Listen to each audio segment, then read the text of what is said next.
What's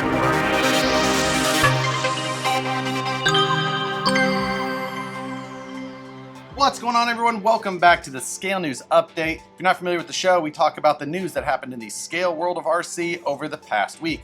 I took a break last week. I just needed a week off, and the news was really slow last week anyway, so it seemed like a good one. But taking that break, now we're back to it, and we had a good bit of news happen over the last week, plus a couple of things that happened in the week prior that we didn't get to talk about. So let's jump into all this week's topics. Over the last week, Axial released their version of a builder's kit. This one is called the RAAAAW builder's kit. Now, this kit looks pretty decent. It's got ECX 10.2 axles, as you would expect. They are the version that we saw first in the honcho and then in the deadbolt with the built-in C-hubs and one-piece straight rear axle as well. I think that the one-piece straight rear axle looks better, performs just as good. There's no downside to it at all.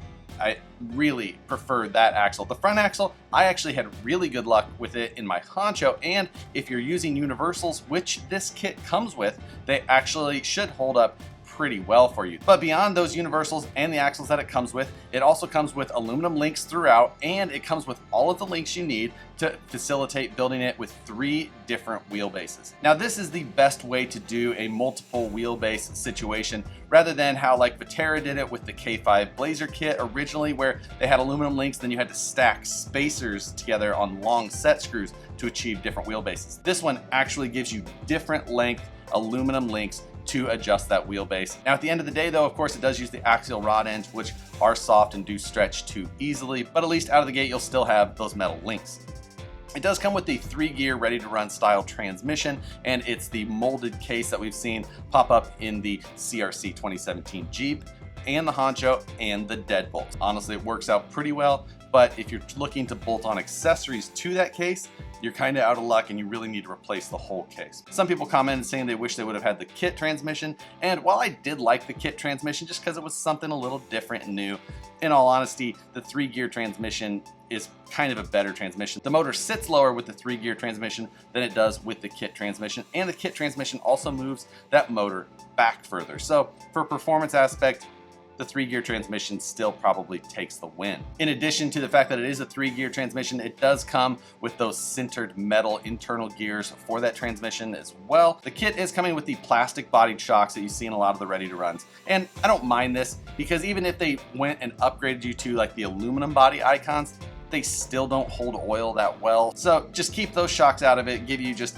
a placeholder shock that'll work for a while until you find a shock that you want to upgrade to in the future. Overall though, I like the kit. $199 puts it in a pretty good price point as well. Just a good starter point, no wheels, no tires, no body or other details like that.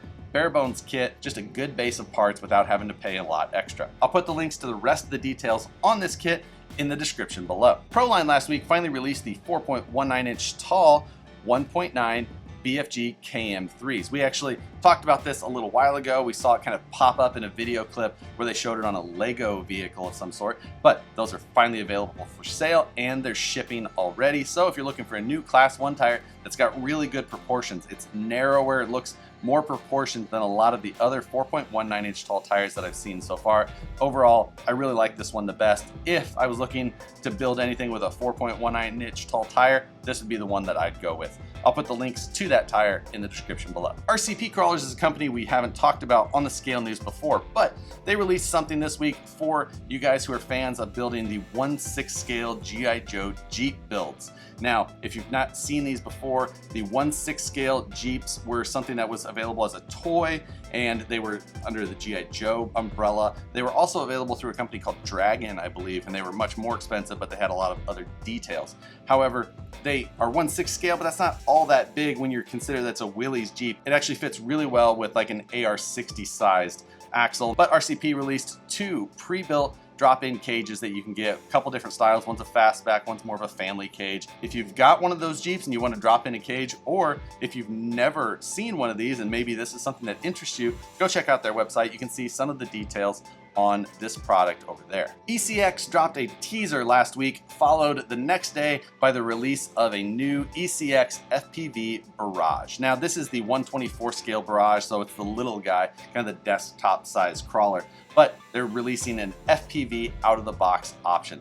It's the standard ECX Barrage platform underneath with kind of like a Jeep FC looking body on it, and then an FPV camera in the front of them. You can also get this whole setup without the FPV camera, but I think the kind of point of this thing would be to buy it with the FPV. It's a standard kind of tiny whoop or Inductrix FPV setup that you can drive in there, and you can drive it around, ready to go, out of the box, everything you need to have a ground-based vehicle with FPV features built in. Overall, just kind of a fun-looking toy deal. You know, $199 is the street price, which, you know, FPV always kind of has this price barrier of entry, but to get a whole vehicle with the FPV setup for it, not that bad. The one thing that I do find funny that someone sent me a message on, I've complained before about double bumpers in the past where you put a physical bumper on the outside of a Lexan body that has a bumper molded in.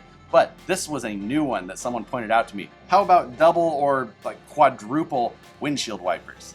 ECX went to the extra mile to actually mold plastic scale details to put on this body, but they also kept the printed on windshield wipers that go on the sticker that goes on the windshield. And they're going like opposite directions. That's one detail that shouldn't have escaped somebody. Just leave them off the printed one. You don't need them. They're not gonna fool anybody. Just leave them off.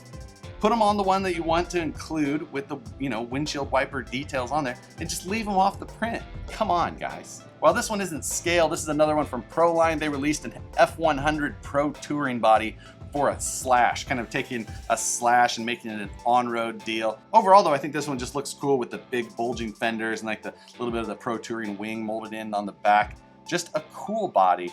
I don't really know what I would do with it. Maybe it'd make a cool drag car body, compared to like some of the ones that are specifically made for drag car bodies. This one might actually make a pretty cool build, and doing a slash drag car has actually been something I've been kind of thinking of lately. So this one might make a cool opportunity to actually use that, because otherwise I have no idea where I would actually apply that to.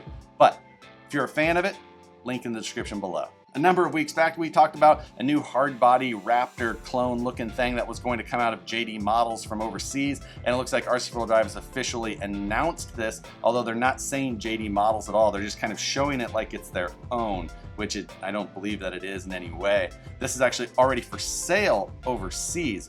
RC4WD, I believe, is the distributor in North America at least. And hopefully when it comes out, it'll say JD Models or whoever is actually producing it, but I'm pretty sure that is the case. We haven't really seen any more details from RC4WD than we've been able to find from the pictures that I had seen earlier on like the RC fans forum overseas. I'm guessing that we'll maybe see that this week, being that RC4WD has announced it.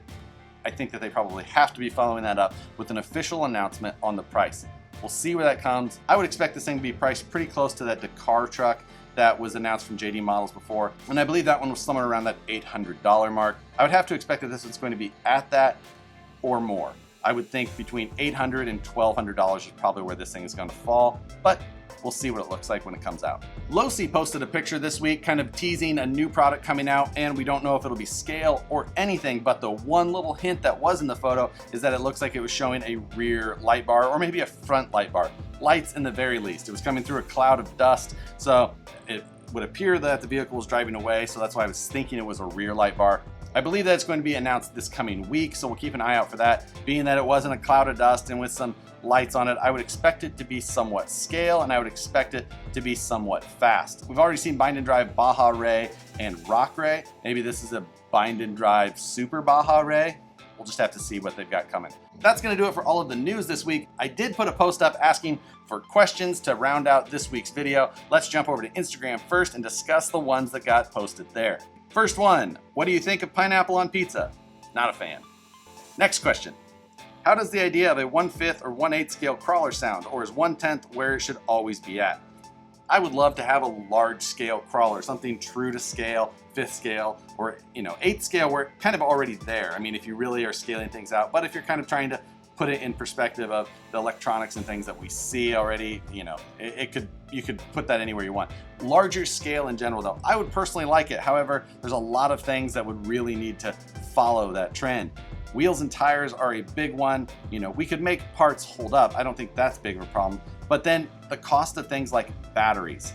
Now, batteries for something that big, that's going to add up. And then you need electronics that are going to be good at low speeds. Right now, all of those large scale electronics are not meant for slow creeping and startup. That's something that we battled for a long time with brushless systems in 10th scale to get those specific electronics built for us. And maybe they could just transfer those things over to a larger scale. But overall, I think there would be a lot of things that would have to, move forward for that to become a very, possible situation.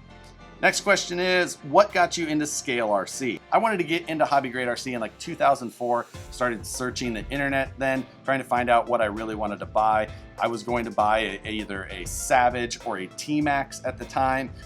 Looking on the internet, found rock crawling, thought that looked like a bunch of fun. So I kind of started on the RC rock crawling path right when it was really starting. There wasn't very many people doing it. There was just starting to be the dedicated forum, RC Crawler, and just kind of came from there. And then just the natural progression of building a remote control crawler is to make it look like a real one. So got there, landed there, stayed there.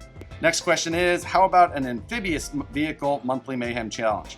The next monthly mayhem challenge has already been decided. It's already in the works. We haven't got the vehicles or started filming yet, but that information will come in following weeks. Looking forward to it. This one should also be a lot of fun. This question says, in your opinion, which is better for crawling, MOA or a traditional layout? I mean, I think for actual capability, MOA gives you a lot more freedom. You can build stuff with crazy, geometry and things like that. If you're just looking at straight up capability, MOA is better. Next question says, what do you think about the Red Cat Gen 7?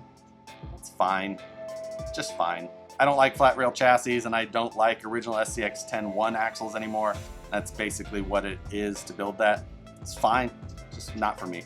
That'll do it for the Instagram questions. Now we'll jump over to Facebook.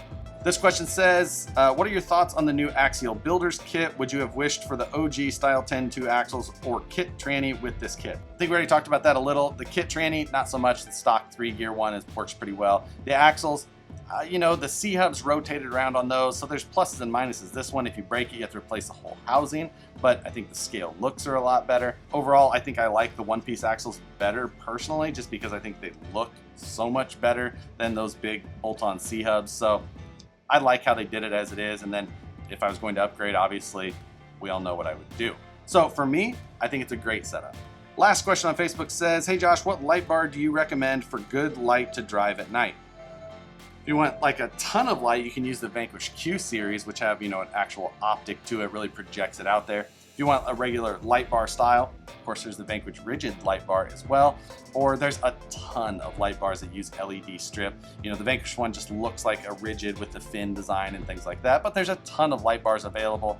LEDs in general are pretty bright, but it's mounted to your vehicle, so you have to remember, if you're driving at night, get a headlamp. Like, that's the best thing you can have for the trail, because while you can see what's directly in front of your vehicle, that helps, but you need to see where you're going more than anything. So I can go night riding in a vehicle without any lights if I have a headlamp. So keep that in mind.